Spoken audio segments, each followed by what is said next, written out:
Listen, at the beginning, there may not be that much to pay yourself, but pay yourself. Make it a habit. My name is Jose Moreno. On this podcast, we discuss current and future trends in the electrical industry. Welcome to the life of an electrical contractor.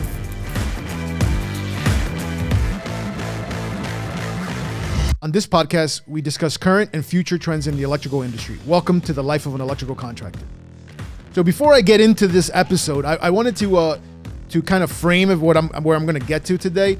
And I wanted to ask you, this is basically going to be for either you're starting a new business, you're already in business, you're thinking about starting a business, or perhaps you're already a seasoned vet, you know, and obviously it's going to be directed towards electrical contractors, but it doesn't just have to be electrical contractors. It could be anything. You can have a lemonade stand if you like, right? So what I wanted to share with you today, or what I wanted to speak about, was the top 3 mistakes, or the ones that for me that stand out, that I did when I first started, right?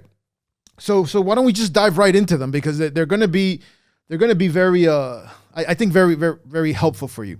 So the top 3 things that I made, you know, was one of the top mistakes that I would say I didn't pay attention to, or I didn't do, was I didn't bill. I didn't invoice. And maybe you're asking, what does that mean? You know, because maybe you have a store and somebody comes in and, you know what, they pick something from the shelf and they pay you, you know, that's the invoice. That's the bill, right? Well, you know, in my world, it doesn't necessarily work like that, right?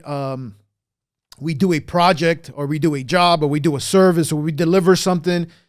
Then we send them a bill. Then we send them an invoice.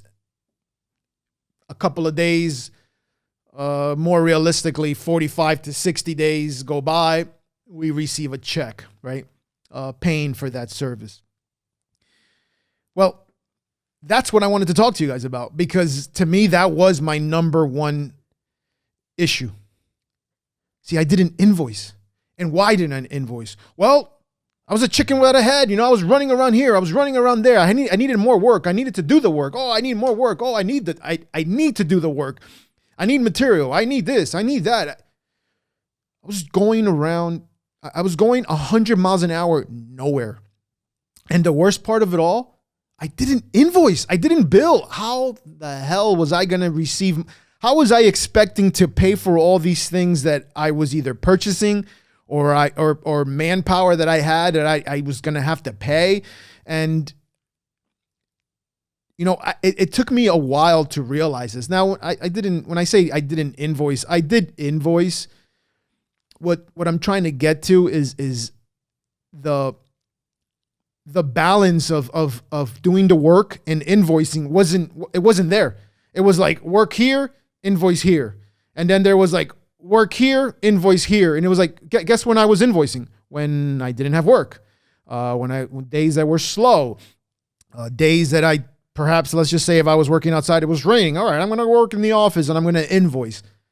See, that's not a sustainable system. You know, one or the other is going to give. And if you're looking to start a business, or you're in business, or you're already a seasoned vet, perhaps you're going through this. Okay, perhaps you're going through this and you don't even realize you're going through this. You don't realize that you're running a pattern. Okay, those highs and lows, yes, they're real, but the question is, are you creating them for yourself? Again, I'm speaking to a seasoned vet out there, right? Someone who has a business, someone who's already in the game and doesn't realize this thing, this little not invoicing, not billing issue that's happening, right?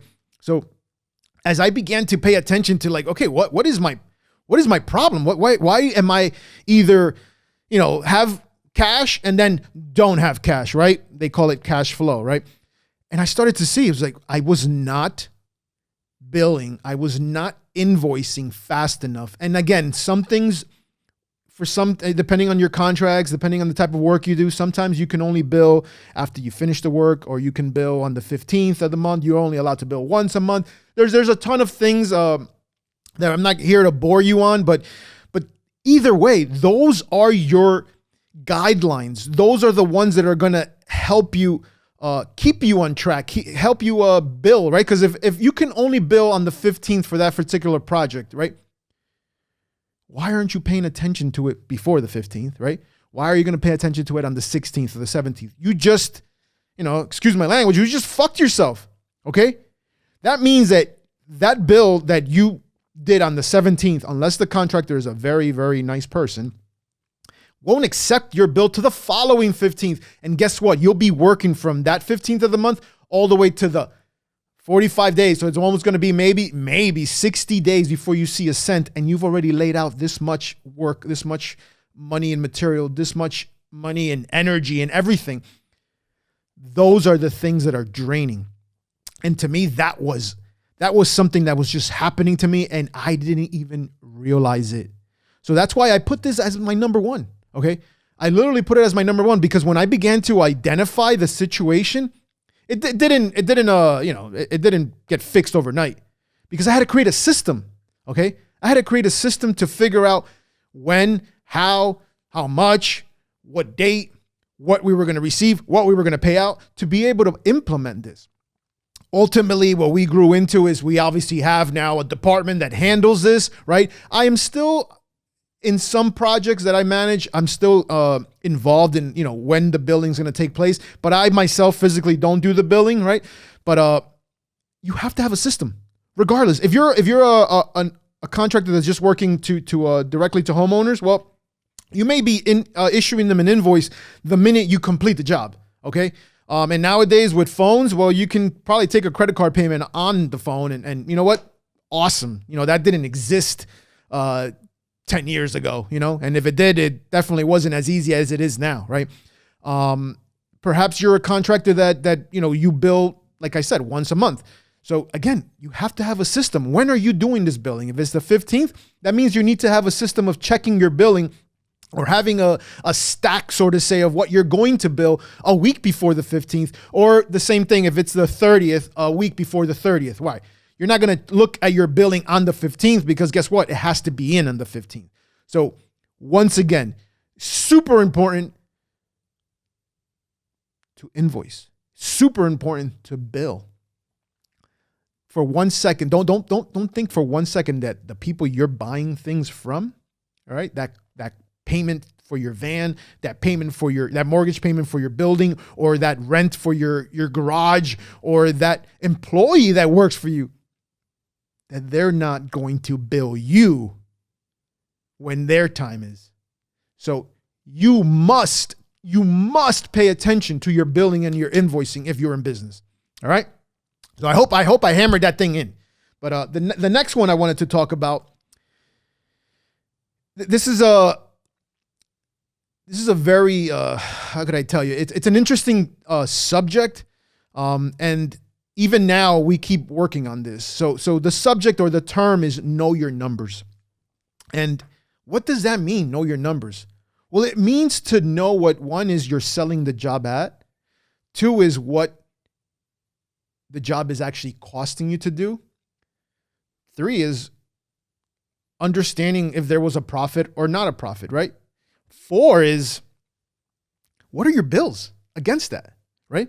Because you may bid a job for, let's say, $100,000 and it cost you 80 grand to build, to do the job, and there's 20 grand and you're like, oh, I made 20 grand. Awesome. Hey, you made 20 grand. Listen, it's a win, right? Well, let's pay attention to what that, now you have to dive deeper, right? Now you have to find out, well, where is this 20 grand going? Oh, how long did it take me to do the job? Oh, it was 1 month. Amazing. You made 20 grand in 1 month on one project. Oh, it was 3 months.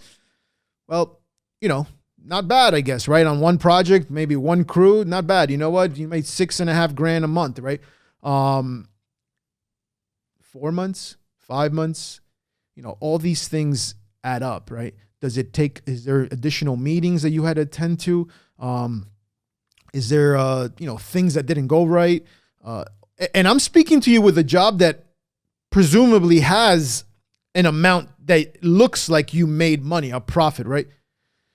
It's also important to know this on jobs that perhaps you don't turn a profit on, right? Let's say it's $100,000 job and it cost you $100,000, let's just say, right? Oh, I broke even. Well, it looks like you broke even. But when you start to go deeper into it, like what I just mentioned, well, how long did it take me to do this job? How much unbilled hours do I actually have on this? Whoa, my vehicle broke down, or this or that, or there was an additional charge. This job could have cost you money. So the reason of knowing your numbers is to know where you stand. What if this particular project that you're actively going after is not something that you're, I don't want to say good at, but there's not any meat in there for you, okay? Maybe for someone else there is, but for your type of company, there's not. Why do you want to keep going after this? You're not making any money off of it, but guess what? You won't know that unless you actually dive into your numbers, until you start to figure out, okay, what does this job cost me? How do you think you're going to figure out what your hourly rate is? What do you think? He's going to go through the book and call a couple of people, be like, hey, 100 here, 125 here, 150 here. Okay, I'm going to charge you 80. Listen, it's a theory, okay? And it's a method and it can work, right? But does it work for your business? See, ultimately, that's what you have to find out. That's what knowing your numbers reveals to you.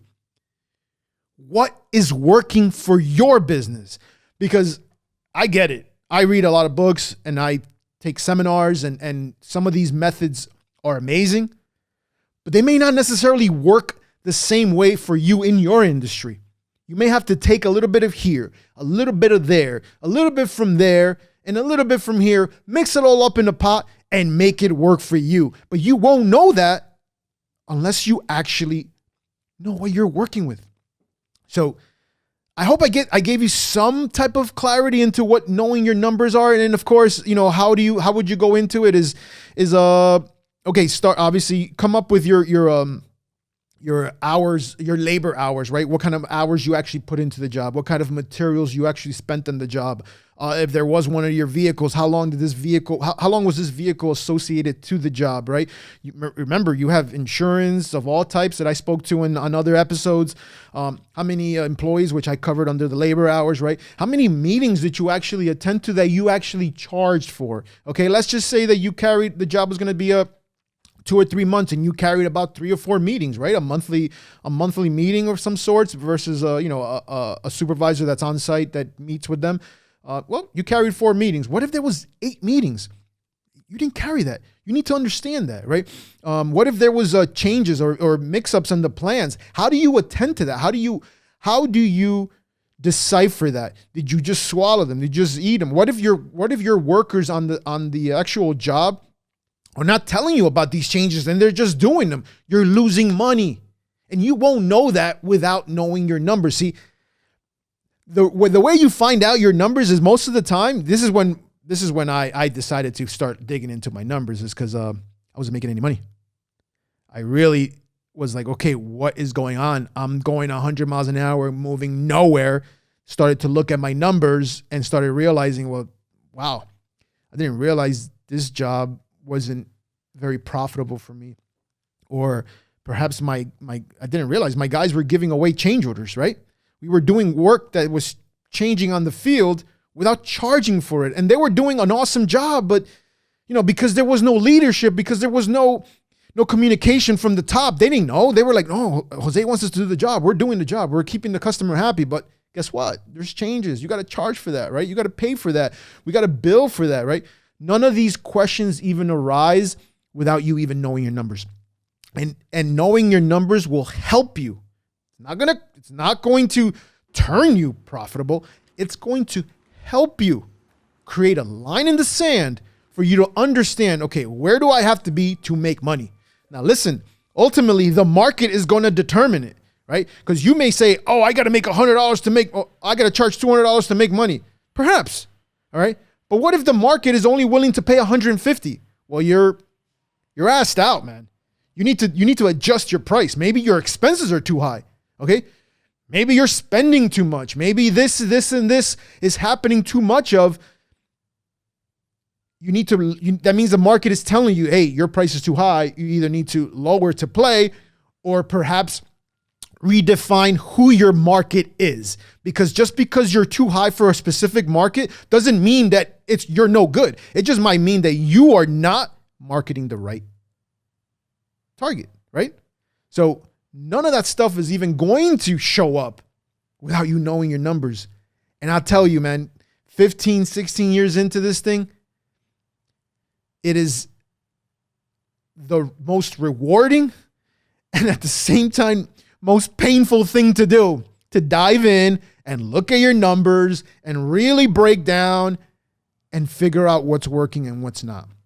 So again, hopefully that gives you some type of insight into what knowing your numbers is and how to even go about it. Because I know you're going to say, hey, Jose, how do I do this? So hopefully that gave you some somewhere to start, right? So the next one I wanted to talk about is which, remember, I told you 3. I was only going to share with you 3 because I didn't want to tell you about 5 or 10 and everything. And believe me, we can make a list of thousands if we really wanted to. I just want to give you 3. The third one to me is the most important one. And this is the one that has helped me completely change it changed the whole game for me. Ready? Real simple. Pay yourself. You're going to say, hey, Jose, what happened, man? I thought you were going to tell me some crazy thing, this and that. Pay yourself. Of course. Pay yourself, man. See, that's the one thing we don't do as business owners. We don't pay ourselves. Oh, no, I got to invest here. Oh, no, I got to pay that. Oh, no, I got to do that. You don't pay yourself. See, if you really dive into the previous one that I talked to you about, right, that knowing your numbers, see, it's important for you to know your numbers. You know why? One, it obviously is going to help you move up, right? But it's going to help you with this number 3. See, because when you pay yourself, you're going to start to figure out how that number flows into your knowing your numbers tactic before, right? See, a lot of business owners, they work countless hours, okay? All right, I'm not going to make you feel sad about, business, this and that. Listen, business is hard, okay? It is hard, but it doesn't have to be hard, okay? Okay, we choose to make it hard. It doesn't have to be hard. We make it hard, all right? Business is fun. It's a game, okay? If you make it that, okay? But paying yourself is so crucial and it's so critical. Because guess who the center of the business is? You. And if you're not paying yourself, if you're not feeding yourself, what are you returning out there? You. And back to the countless hours. You know what? That also will help you know. Because what if you're working X amount of hours for this amount of pay? Well, you know, I went through that. This is why I put this up here as number 3. See, I met a business coach about 13 years ago, who literally told me, know your numbers. Okay, started working on the numbers, came back with hours. Okay, show me what you're paying yourself. Paying yourself? What do you mean pay myself? I'm like, I pay myself when there's a little bit extra. No, you must pay yourself all the time because you're the driver of this business. You need to get something, but if there's nothing to give, then that means you need to reevaluate. See, that was the comment I said. There's nothing to give myself. I keep investing in the business. Well, he's like, you need to invest in yourself. I started to realize that.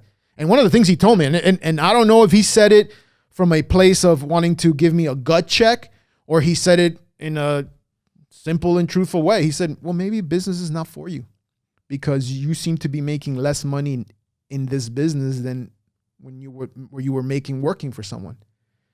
And that I went home with that and I was like, one of the things I asked myself, I'm like, holy crap, maybe I'm not cut out for this. And I'll be honest with you, I said, fuck that. I am cut out for this. I just wasn't doing those 3 things that I'm telling you. I wasn't billing fast enough. I wasn't invoicing. I didn't know my numbers. I was in the wrong market. Okay? And I wasn't paying myself. So guess what was happening? By me not paying myself, I was draining myself. Okay? Both at work and at home. Because remember, I told you that this is life of an electrical contractor. Okay? Right? I told you guys a while ago that the life is not just business. There's also a home life, right? There's also a personal life. But when you own a business, when you're in this game, it is your life. Okay? And a sad truth is that you do bring this home sometimes. And what I'm trying to explain to you is that, yes, you're going to bring yourself home, but don't bring your pains home, right? And one of the biggest lessons I got was from my wife is like, what is the point of you being in business if you're not paying yourself? So that's why I put this thing up here as the number 3. Pay yourself, right? Listen, at the beginning, there may not be that much to pay yourself, but pay yourself. Make it a habit, okay? It's what do they say on a plane, right? What if, I know most of you guys haven't been on a plane in a while, but if you have, or if you can remember, what does the lady tell you? You know what? The little thing drops down, right? And you have little kids. Put the air over yourself first before you attend to your loved one. Why do you think they say that? The reason they say that is because if you were to try to put that air mask over your loved one, there's a chance that because the cabin loses air pressure, that you actually might pass out, not even being able to put the mask on them, and even worse, not putting it on yourself. So guess what? Now 2 people go into harm. So pay yourself, okay? It doesn't mean you're going to pay yourself whatever a crazy number that you can't afford, or it's not realistic, right? Because at the end of the day in business, it's real, dude. It's 1 + 1 = 2. There is no 1 = 10, okay? It's 1 + 1 = 2, and you got to squeeze that. You got to learn how to turn that 1 + 1 into 2. But pay yourself, okay? Paying yourself helps fuel that drive, okay? That's why I put it up here. That's why I put this list together, okay? Not because I'm trying to tell you about my pains and tell you about necessarily my mistakes so I can bore you or keep you interested into. No, I'm trying to tell you because what I found was that these type of mistakes everyone does. Okay, some people never discover them. And what my goal here was to just offer them to you. Even if, whether you're an electrical contractor, or you're a plumbing contractor, you're a carpenter, you're a tiler, you're a chocolate maker, you're whatever you are, these things all fall into place. All right. So as you see, I listed my top 3 mistakes, right? I'm gonna run them by again, right? So my top 3 mistakes is to invoice and collect, right? Because obviously you got to invoice and you got to collect. It's got to come back in, right? This is how you get paid, right? Know your numbers, right? If you don't know your numbers, you have no idea what you're making or not making on a job. And number 3 is pay yourself, okay? You have to pay yourself. I can't stress that enough. Pay yourself. So as you have heard already, these items I shared today, I didn't read them in a book, I didn't see them in a movie. I lived them. And with every new day, I remember these things, because don't think for 1 second with your leaps in growth and your companies, perhaps, like I said, if you're a seasoned vet, you've already been around a long time, that this thing doesn't matter. It's the same 3 principles apply. Even now, we still review billing. It's an extremely important part in our business. We review billing. 2, we dive into our numbers. 3, I have to pay myself. Okay? So understand that these are basic lessons that just continue to show up, and no matter what level you're in. So perhaps it's worth that you look at your current situation. And like I said before, this may not necessarily just be directed at work. This applies to your everyday life. See, time to look at yourself and own the mistakes that you've made. Own the mistakes that you have made and that have helped you grow, right? And guess what? Because this is this is like, I want to say, the cherry that continues to show up. When you do grow, they do have a funny way of showing up again. And when they show up again, they give you an opportunity to ask yourself the question once again. And you'll see that what you're doing is a progress. What you're doing is a process. And remember, just the part that I want you guys to remember, that this is a game, okay? Make it fun. Make it interesting. And it'll keep you interested in playing the game. Because I don't know about you, but if you ever gone to go play a game and then one side gets bored, well, I don't want to play. Before you know it, game's over. So ask yourself, is the game over or is the game just beginning? So hopefully these things, clicked something in you. Perhaps it resonated with you. Perhaps it opened up new questions for you. Listen, now it's time to recap. Now it's time to get real. Now it's time for you to dive into your stuff and ask yourself the questions. Am I doing this? How am I showing up? And believe me, the answers you're going to get are what's going to help you get to that next. So, as always, thank you for listening. If any of this you find valuable, subscribe right away. As well as if you feel like you know somebody that needs to hear this, that must hear this, send it to them, share it with them. And feel free to comment below and catch you on the next one.